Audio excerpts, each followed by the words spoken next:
రక్షణ ఎవరి వల్ల నీకు కలిగింది అంటే ప్రభు అయినటువంటి యేసు క్రీస్తు యొక్క దయ వలన కలిగింది. ఆ దయే మన మీద నిలిచి ఉండాలి. ఆ దయ ఉండాలి అంటే మనం ఎప్పుడో సంవత్సరానికి ఒకసారి మందిరానికి వెళ్ళటము, ఇలాంటి ఫంక్షన్లప్పుడు వెళ్ళి మళ్ళా ఇంటికి వెళ్ళిపోవడం కాదు. కానీ ఆయన దయ మన మీద ఆయుష్కాలం అంతా ఉంటుందంట. ఎంతకాలం ఉంటుంది? ఆయుష్కాలం అంతా. మరి కొంతమంది అర్ధాయుష్తోనే వెళ్ళిపోతూ ఉన్నారు. కారణం ఏంటి అంటే వాళ్ళ జీవితాల్లో ఆయన దయను కోల్పోతున్నారు. దేవుని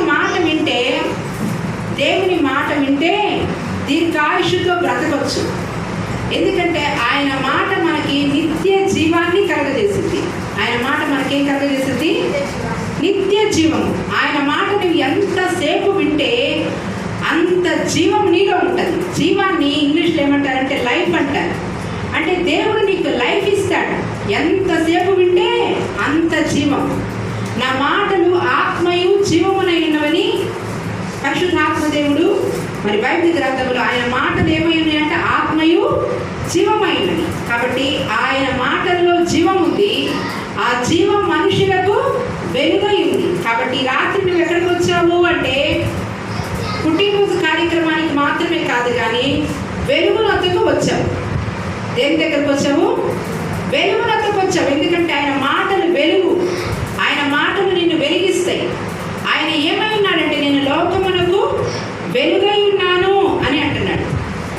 వెలుగై ఉన్న దేవుడు ఆయన ఒక్కడే వెలుగుతూ ఉండటం కాదు, కానీ భూమి మీద చీకటిలో బ్రతుకుతున్నటువంటి నీవు నేను కూడా వెలిగించబడాలి. నీవు నేను కూడా దీవించబడాలి.